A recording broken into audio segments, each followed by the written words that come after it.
প্রথম যে প্রশ্নটি আপনার কাছে করতে চাই সেটি আসলে সাবেক প্রধানমন্ত্রী শেখ হাসিনা সংক্রান্ত। যেহেতু ভারত নিয়ে অনেক কথা হচ্ছে, ভারতের প্রচার বা অপপ্রচার, প্রপাগান্ডা আমরা যেভাবে বলি না কেন, ভারতীয় মিডিয়া, ভারতীয় সরকার, তাদের অবস্থান, নানা ধরনের কথা আসছে। গতকালও 3টি বড় ঘটনা হয়েছে, সেটি আমরা পরে আসছি। আমরা শুধু জানতে চাই যে সাবেক প্রধানমন্ত্রী শেখ হাসিনা পালিয়ে গিয়ে পদচ্যুত হয়ে বা পদত্যাগ করে ভারতে চলে গেছেন, পররাষ্ট্র মন্ত্রণালয়ের কাছে তার অফিসিয়াল স্ট্যাটাসটা এখন কি? মানে তার অবস্থান সম্পর্কে আমাদের কাছে কি তথ্য আছে? আমাদের কাছে অবস্থান নিয়ে আমাদের কাছে কি তথ্য আছে? তিনি দেশে ফিরবেন, আরো লাইট আছে, তিনি দেশে ফিরবেন বা আপনারা ফিরিয়ে আনবেন দ্রুত, এমন কিছু ঘটবে কিনা, তৃতীয় কোনো দেশে যেতে পারেন কিনা? ধন্যবাদ। এটা আসলে সবই আপনি যে প্রশ্ন করেছেন এটাতে উত্তর দিতে গেলে একটু স্পেকুলেটিভ হয়ে যাবে। বিষয়টা হচ্ছে যে উনি ভারতে প্রথমে গিয়েছিলেন এবং প্রথম থেকে যেটুকু জানা যাচ্ছিল যে তিনি ভারতে খুব বেশি দিন থাকবেন না, এরকম একটা কথা কিন্তু শোনা গেছে। কিন্তু এখন তো ধরুন 4 মাস হতে চলেছে উনি ওখানেই আছেন। কি কারণে আছেন সেটা বিভিন্ন কারণের কথাবার্তা বলা হচ্ছে, সেটা আমরা জানি না। এখন উনি কতদিন থাকবেন এটাও কিন্তু আমরা জানি না। এটা অনেকটাই ভারতীয়দের এখতিয়ার, তারা তাকে কতদিন থাকতে দেবেন বা উনি কতদিন থাকবেন ইত্যাদি ইত্যাদি। তো আমি যেটা মনে করি যে যদি বাংলাদেশে যদি তার বিরুদ্ধে মামলা তেমন একটা পর্যায়ে পৌঁছে তাহলে তাকে আমরা চাইতেই পারি ফেরত আনার জন্য। কিন্তু তারপরে সেটা উনি কখন আসবেন, ভারতীয়রা ফেরত দিবে কিনা, কিভাবে দেবে, এটা কিন্তু এখন আমি কোনো উত্তর দিতে পারবো না, কারণ আমি কোনো স্পেকুলেট করতে চাই না। তার অবস্থান সম্পর্কে ভারতীয় কর্তৃপক্ষ কি আপনাদেরকে কোনো ব্রিফ করেছে বা নিয়মিত ব্রিফ করে? কেন আমি এটি জানতে চাইছি, তিনি কি ভারতে গৃহবন্দী আছেন? এটাও দেখুন, এ ব্যাপারে আমার জ্ঞান আর আপনাদের জ্ঞান একই, কারণ পত্রপত্রিকায় যা কিছু আসে আমিও সেটুকুই জানি, এর চেয়ে বাইরে আসলে আমার কিছু জানা নেই। কাজে আমি এটা স্পষ্ট কোনো উত্তর দেওয়ার, যেহেতু আমার কাছে তথ্য নেই, আমি সেটা দিতে পারছি না। একজন বিশ্লেষক বা বিশেষজ্ঞ হিসেবে যদি আপনাকে জানতে চাই যে মানে সাবেক একজন প্রধানমন্ত্রী, তাকে কি আসলে মানে আমরা দেখে কি বুঝতেছি যে তাকে কি আসলে বিদেশি গণমাধ্যমের সাথে কথা বলতে, বিদেশি গণমাধ্যম থেকে কথা বলতে এডভাইজার হোসেন, আমরা আপনাকে স্পষ্ট দেখতে পাচ্ছি, আমরা আপনাকে স্পষ্ট শুনতেও পাচ্ছি। আমরা যেটি জানতে চাইছি যে মানে তাকে কি আসলে বিদেশি গণমাধ্যমে বা কোনো গণমাধ্যমে কথাবার্তা বলায় নিষেধাজ্ঞা দেওয়া হয়েছে, নিষেধাজ্ঞায় আছেন? মানে আমরা কিন্তু, আমার বিবেচনায় কিন্তু তাকে, উনি ভারতে গৃহবন্দী আছেন, কারণ তাকে মিডিয়ার সাথে কথা বলতে দেওয়া হচ্ছে না। এবং মানে আপনার কাছে কি মনে হয়? আবার আমি বলছি যে আসলে এই সম্বন্ধে আমার কাছে সুস্পষ্ট কোনো তথ্য নেই। আপনারা জানেন যে একদম প্রথমেই কিন্তু উনি কিছু কথা বলেছিলেন ভারতে থাকা অবস্থায়, এবং প্রধান উপদেষ্টা বলেছিলেন যে উনি ভারতে থেকে যদি বাংলাদেশের রাজনীতি, বর্তমান সরকার পরিস্থিতি নিয়ে কথাবার্তা বলতে থাকেন তাহলে সেটা আসলে ভারতের সাথে সম্পর্ক স্বাভাবিকীকরণে বা স্বাভাবিক অবস্থায় সম্পর্ক চালিয়ে যেতে সেটা সহায়ক হবে না। আমি আমার অবস্থানটা মনে করি সেরকম। আমি মনে করি যে তিনি যদি সেখান থেকে কোনো মানে তার সমর্থকদেরকে কোনো দিক নির্দেশনা না দেন, কোনো কথাবার্তা না বলেন, সেটাই পারস্পরিক সম্পর্কের জন্য অনেক ভালো। অ্যাডভাইজার হোসেন, আমরা দেখেছি যে সাবেক প্রধানমন্ত্রী শেখ হাসিনা সহ বিগত সরকারের মন্ত্রী ও সংসদ সদস্যদের লাল পাসপোর্ট বাতিল করা হচ্ছে। এখন তাদের ট্রাভেল ডকুমেন্ট কি হবে, কি স্ট্যাটাস হবে, সেই ব্যাপারে কি পররাষ্ট্র মন্ত্রণালয় বা আপনাদের দপ্তরে উনারদের তরফ থেকে কোনো যোগাযোগ করা হয়েছে? আমার কাছে আসলে তেমন কিছু আসেনি এখন পর্যন্ত। এ ব্যাপারে সাধারণ নিয়মটা হচ্ছে যে তাদের যখন দায়িত্ব শেষ হয়ে যাবে তখন তো লাল পাসপোর্টটা বাতিল করা হবে, তখন তারা দেশে থাকলে পাসপোর্টের জন্য দরখাস্ত করতে পারেন। বিদেশে থাকলে তারা একটি ওয়ান ওয়ে ওটিপি, যেটাকে ওয়ান টাইম পাস নিয়ে শুধু বাংলাদেশে ফেরার জন্য তারা একটা কাগজ নিতে পারেন। সেই কাগজটা নিয়ে তারা দেশে এসে পড়তে পারেন এবং তারপরে তারা পাসপোর্টের জন্য দরখাস্ত করতে পারেন। এটা কিন্তু স্বাভাবিক নিয়ম। বাংলাদেশ নিয়ে অপপ্রচারের জন্য, মানে যদিও আমি ভারতীয় মিডিয়া এবং ভারতীয় সরকারকে ঠিক এক করে দেখি না, কিন্তু বাংলাদেশকে নিয়ে একের পর এক, যেটাকে আমরা প্রপাগান্ডা বলছি, অপপ্রচার বলছি, এবং কোনো কোনো ক্ষেত্রে সেটি কিন্তু মানে বোনাফাইডি না, অনেক ক্ষেত্রে সেটি মেলাফাইডি, মানে ইচ্ছে করে এরকম করা হচ্ছে বলে অনেকটা মনে হচ্ছে। আপনার কাছে কি মনে হয়, মানে এর কারণ কি শেখ হাসিনা ভারতে অবস্থান করছেন, বা ভারত সরকার মনে করছে, বা ভারতীয় জনগণ মনে করছে যে অবস্থাটা কোনো একটা পরিবর্তন হতে পারে, মানে যিনি যাকে আমরা কি বলবো, দেশত্যাগী, পদত্যাগী, পলাতক সরকার প্রধান, তাদের নিয়ে কি কোনো পরিকল্পনা আছে বলে মনে হয় তাকে নিয়ে, বা বিষয়টিকে আপনি কিভাবে দেখেন? দেখুন, বিষয়টা হচ্ছে, আমার দৃষ্টিতে বিষয়টা এরকম, আমি মনে করি না যে এ ধরনের কোনো প্রত্যাবর্তন সম্ভব। আমার মনে হয় যে যারা মুক্ত মনে বিচার বিশ্লেষণ করেন, এমনকি যারা একটু কট্টরপন্থীও, তাদেরও কারো কারো বক্তব্য পাওয়া গেছে যে এরকম মনে করাটা ভুল, যে তাকে আবার পুনরধিষ্ঠিত করা যাবে এখানে।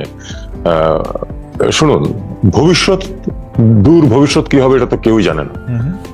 বস্তুত যে বিপ্লব ঘটে গেছে বাংলাদেশে 6 মাস আগেও তো কেউ ভাবেনি যে এরকম কিছু করতে পারে, কিন্তু এটা অবশ্যই নিশ্চিত যে অদূর ভবিষ্যতে এরকম ঘটার কোনো সম্ভাবনা নেই। এখন তারা কেন এই মানে মিসইনফরমেশন, ডিসইনফরমেশন ক্যাম্পেইন চালাচ্ছে প্রধানত মিডিয়াতে, এবং শুধু আপনি খেয়াল করে দেখবেন যে কতগুলি সংগঠন সারা বিশ্বে এই মতবাদ প্রচারের চেষ্টা করছে যে বাংলাদেশের বিরুদ্ধে, বাংলাদেশের এখানে হিন্দুদের কোনো নিরাপত্তা নেই, এখানে প্রচন্ড ভাবে তাদের উপর নিপীড়ন করা হচ্ছে, ইত্যাদি ইত্যাদি। বাস্তব যারা এখানে দেখছেন তারা কিন্তু কেউ এরকম কথা বলেন, দূরে থেকে অনেকে এরকম বলছেন। এই ধরনের প্রোপাগান্ডায় তারা মিসলেড হচ্ছেন, অথবা ইচ্ছাকৃতভাবে মিসলেড হচ্ছেন। তাদের যদি বাংলাদেশ বিরোধী কোনো মনোভাব থাকে সেটাকে তারা এগিয়ে নিচ্ছেন। কিন্তু যারা এখানে দেখছেন, আছেন, তারা কিন্তু কেউ একথা বলছে না যে এই ধরনের কোনো পরিস্থিতি এখানে বিরাজ করছে। হ্যাঁ, এটা সত্য যে মার্চ আগস্ট পরবর্তী কয়েকদিন যখন কোনো সরকার ছিল না, তখন অনেক কিছু ঘটতে পারতো, কারণ তখন পুলিশও ছিল না দায়িত্বে। পুলিশ যেহেতু এক ধরনের তাদের অপাঙ্ক্তেয় অবস্থায় ছিল, কিন্তু এই সরকার দায়িত্ব নেওয়ার পরে খুব তাড়াতাড়ি কিন্তু নিয়ন্ত্রণ প্রতিষ্ঠা করতে পেরেছে। এবং যদি 2-4টা ঘটনা ঘটেও থাকে এর আগে, সেটাকে সম্পূর্ণ নিয়ন্ত্রণে আনা গেছে। এবং একটা জিনিস আমাদেরকে খেয়াল করতে হবে যে এই পুরো ব্যাপারটার মধ্যে কোনো ধর্মীয় বিষয় ছিল না। এটা যেটা হয় সেটা হলো যে পূর্ববর্তী 15 বছরের যে স্বৈরাচারী সরকার ছিল, তাদের সময়ে অনেকেই নিগৃহীত, নিপীড়িত, অত্যাচারিত হয়েছেন। তাদের মধ্যে এক ধরনের প্রতিশোধ স্পৃহা ছিল। যখন সরকার ছিল না, অথবা সরকার নিয়ন্ত্রণ নিতে শুরু করেছে মাত্র, তখন কিছু কিছু ঘটনা ঘটেছে, যে কিছু অগ্নিসংযোগ ঘটেছে, কিছু ভায়োলেন্স ঘটেছে। কিন্তু আপনি খেয়াল করে দেখবেন, সেখানে কিন্তু আপনি যদি ধর্মীয় সংখ্যালঘুদের বিচার করেন রাজনৈতিক ভাবে, তাহলে দেখবেন যে তাদের সংখ্যা অত্যন্ত, তাদের মধ্যে যে 2-1 জন নিগৃহীত হয়েছেন সেটা সংখ্যা অত্যন্ত সীমিত। বরং সেখানে যারা ভায়োলেন্সের সম্মুখীন হয়েছে তাদের মধ্যে আগের সরকারের সমর্থক এবং মুসলিম ধর্মাবলম্বী মানুষের সংখ্যাই সমধিক। নিতান্তই 1-2 কেস হয়তো ঘটেছে হিন্দুদের ক্ষেত্রে, কিন্তু সেটাকে ধর্মীয় চরিত্র দেওয়ার চেষ্টা করা হচ্ছে, এবং হয়েছে, এবং এখনো হচ্ছে। এটাই দুঃখজনক। জনাব হোসেন, ভারতীয় হাই কমিশনারকে গতকাল ডেকে পাঠানো হয়েছিল পররাষ্ট্র মন্ত্রণালয়, এবং সেটা একটা আগরতলায় বাংলাদেশের পতাকা এবং অন্যান্য আরো বিজেপির রাজনৈতিক নেতৃবৃন্দের অনেক বক্তব্যের প্রেক্ষিতে সেটা করা হয়েছিল। আপনার কাছে কি তথ্য আছে, বা আপনি কি বলবেন, মানে এইটা ওরা কেন করছে, বা আপনার কাছে কি মনে হচ্ছে যে বাংলাদেশে করা হচ্ছে সেটা প্রতিক্রিয়াটা করা হচ্ছে, নাকি ভারতীয় কর্তৃপক্ষ, একটা তো মিডিয়া যেটা সরকারের বাইরে, আবার কিছু রাজ্য সরকার, লোক সরকার, এবং মমতা ব্যানার্জিও গতকাল বলেছেন বাংলাদেশে নাকি জাতিসংঘ শান্তিরক্ষা বাহিনীর, এই ব্যাপারটাকে আসলে আপনি কিভাবে দেখছেন, বা আপনার কাছে কি মনে হচ্ছে? দেখুন, বাংলাদেশের ঘটনার প্রতিক্রিয়ায় হচ্ছে, এটা তো কোনো অবস্থাতেই গ্রহণযোগ্য না, কারণ বাংলাদেশে কিছু ঘটছে না। যেগুলো তারা প্রচার করছে, অপপ্রচার করছে, তার একটি ঘটনা ঘটছে না এখন বাংলাদেশে। আমি তো বলেছি যে একদম প্রথম অবস্থায় যখন সত্যিকার অর্থে সরকার ছিল না কয়েকদিন, ওই সময় কিছু ঘটনা ঘটেছে, সেটাকে অতি দ্রুত নিয়ন্ত্রণে নিয়ে আসার ব্যবস্থা করা হয়েছে। এমনকি পুলিশকে অ্যাক্টিভেট করার আগেই এটা করা হয়েছে। আপনারা জানেন যে যাতে এই ধরনের ঘটনা ঘটতে না পারে, এই জন্য এমনকি মাদ্রাসা ছাত্ররা পাহারা দিয়েছে যাতে কোনো দুষ্কৃতিকারীরা এই ধরনের ঘটনা ঘটাতে না পারে। তারপরেও কিন্তু প্রোপাগান্ডা থেমে নেই, এবং প্রোপাগান্ডা সব ধরনের প্রপোর্শন বহির্ভূতভাবে বিশেষ করে মিডিয়াতে এটা প্রচারিত হয়েছে।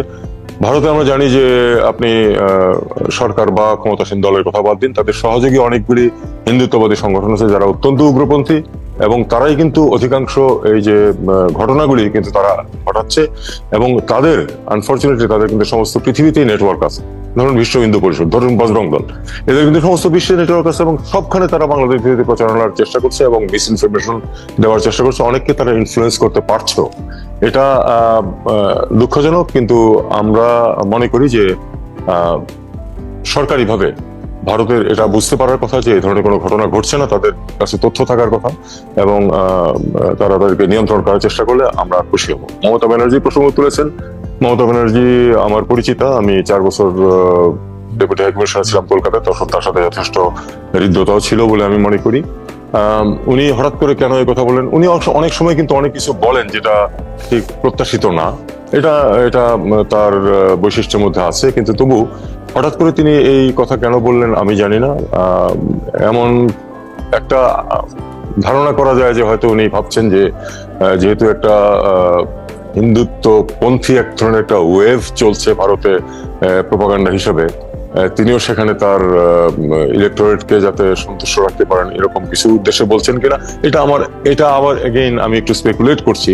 সেটা যদি তিনি এটা করে থাকেন তাহলে আমি মনে করি না যে পশ্চিমবঙ্গের ইলেকটোরেট সম্বন্ধে আমার যেটুকু সামান্য জ্ঞান আছে, অবশ্য ওনার নিজস্ব জ্ঞান নিশ্চয়ই তার থেকে অনেক বেশি, সেখানে এটাও খুব একটা কাজ করবে বলে আমার মনে হয় না। আর দ্বিতীয় কথা হলো, উনি যেই বক্তব্য দিয়েছেন জাতিসংঘ বাহিনী কোথায় কি পরিস্থিতিতে নিযুক্ত করা হয় এটা তার না জানার কথা নয়।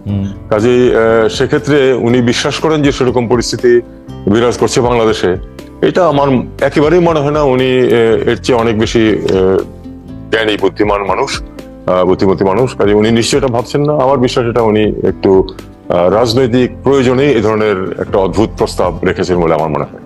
আপনার কাছে কি এই কথা মনে হচ্ছে কিনা যে মানে পশ্চিমবঙ্গে আমরা দেখেছি যে মমতা ব্যানার্জি অর্থাৎ তৃণমূল কংগ্রেস এবং বিজেপি সব বিষয়ে মুখোমুখি থাকে, মানে এরা ভাত খাইছে বললে, এরা রুটি খাইছে বলে, এরা সাদা বললে ওরা কালো বলে, মানে কিন্তু বাংলাদেশ প্রসঙ্গে গতকাল আমরা মমতা ব্যানার্জি এবং বিজেপির নেতা শুভেন্দু অধিকারীকে প্রায় একই জায়গায় থাকতে দেখলাম। মানে মমতা ব্যানার্জি বলেছেন জাতিসংঘের শান্তিরক্ষা বাহিনী দিতে আহ্বান, আর ওদিকে বেনাপোলের কাছে এসে সরকারের বিরুদ্ধে পেট্রাপোল বন্দরে বিজেপির নেতৃবৃন্দ মানে শুভেন্দু অধিকারীর নেতৃত্বে তারা বিক্ষোভ করছেন, পেঁয়াজ দিব না, আলু দিব না, মানুষকে ঢুকতে দিব না। তো আবার আপনি মিডিয়ার কথা বলতেছেন, বাংলাদেশের সোশ্যাল মিডিয়ামে আমরা কিন্তু দেখতেছি যে সবকিছুর মধ্যে একটা ইন্ডিয়ার জুজু দেখা, একটা ভয় দেখা। সরকারের মধ্যে আমরা এটা কি সরকারের পলিসিটা আমরা যদি একটু জানতে পারতাম, যে একটা তো আছে যে মুখে সারাক্ষণ ইন্ডিয়াকে তোষণ করা, যেটা আমরা মানে এর আগে সরকারকে দেখছি কারণে অকারণে, যেটা নিয়ে আসলে আমরা বহুবার আপনাদের কাছে গেছি, যে মানে ইন্ডিয়ার তোষণ, সারাক্ষণ ইন্ডিয়ার কথাগুলি আমাদের পররাষ্ট্র মন্ত্রণালয় বলে দিতেছে, এরকমও আমরা অনেক সময় মনে হয়েছে। এই সরকারের পলিসিটা কি আসলে সার্বিক বিবেচনায়, যে তারা কি আসলে মানে যেহেতু একটা পপুলিস্ট জায়গা, এরকম যে ইন্ডিয়াকে একটা গালাগালি দিলে বা ইন্ডিয়াকে একটা বকা দিলে, কিছু মুখে কিছু কথা বললে সেটাকে পাওয়া যায়, নাকি ইন্ডিয়ার সাথে কূটনীতিক সম্পর্কটার ব্যাপারেও একটা চিন্তা আছে? আমি একটু প্রশ্নটা লম্বা করে ফেলাম, সেজন্য দুঃখিত। মানে বাজারে কথা আছে এরকম যে ডক্টর মোহাম্মদ ইউনূস নাকি নরেন্দ্র মোদীর সাথে কথা বলতে চেয়েছিলেন, কিন্তু তারা আসলে মানে তিনি সময় পান নাই, কথা হয় নাই, কথা হচ্ছে না, আগাচ্ছে না কিছু। বাংলাদেশ আর ইন্ডিয়া সম্পর্কে একটা গিট্টু লেগে আসে। ওকে, আপনি অনেকখানি প্রশ্ন করেছেন, আমি একটু উত্তরটা একটু সংক্ষেপে বলার চেষ্টা করি। প্রথমে আপনি যে বাংলাদেশের সোশ্যাল মিডিয়ার কথা যেটা বলেছেন, তাদের কিন্তু ভারত বিরোধী কথাবার্তা আছে, আমি মানি, কিন্তু সেটার পরিমাণ আপনি যদি দেখেন, সেটা ভারতে বাংলাদেশ বিরোধী যে পরিমাণ ভয়ঙ্কর ভাবে প্রোপাগান্ডা চলছে, সে তুলনায় এটা কিছুই না।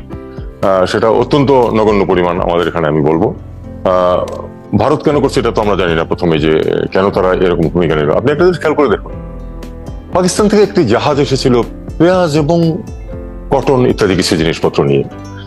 টেলিগ্রাফের মতো পত্রিকা সেটাকে বলেছে যে এটা তো অস্ত্র এসেছে এবং এটা ভারতের জন্য মানে নিরাপত্তার জন্য হুমকি, উত্তর পশ্চিমের সন্ত্রাসীদের কাছে মদত দেওয়া হবে ইত্যাদি ইত্যাদি। এখন এই ধরনের একেবারে কাণ্ডজ্ঞানহীন, আমি শুধু সূত্রহীন বলবো না, কাণ্ডজ্ঞানহীন কথাবার্তা বলার কোনো একটা মেইন স্ট্রিম পত্রিকাতে, টেলিগ্রাফের মতো, টেলিগ্রাফের অনেকের সাথে আমার খুব ভালো জানাশোনা ছিল কলকাতায় থাকতে, এটা অবিশ্বাস্য। এটা কেন যে ভারতীয় মিডিয়া এরকম একটা ন্যাক্কারজনক ভূমিকা নিচ্ছে এবং কেন তারা এটা করছে সেটা তারাই ভালো বলতে পারবে। আপনি যদি সম্পর্কের কথা ধরেন, এটা কিন্তু সঠিক নয় যে হ্যাঁ, আমরা যখন দায়িত্ব নেওয়ার পরে ডক্টর ইউনূস নরেন্দ্র মোদীর সাথে কথা বলতে চেয়েছিলেন, কথা কিন্তু বলেছিলেন, আমরা ব্যবস্থা করেছি, উনি আলাপ করেছেন। এরপরে নিউ ইয়র্কে যেটা দেখা হওয়ার সম্ভাবনা ছিল সেটা সম্ভব ছিল না, এই জন্য যে আসলে নরেন্দ্র মোদী চলে আসার পরে আমাদের প্রফেসর ইউনূস পৌঁছেছেন, কাজে এটা আসলে তখন সম্ভব হয়নি। এছাড়া আর কোনো সুযোগ ঘটেনি যে একসাথে দেখা হয়। যদি সুযোগ সৃষ্টি হয়, এক জায়গায় দুজন থাকেন, তাহলে যে দেখা হবে না সেটা আমি বলবো না।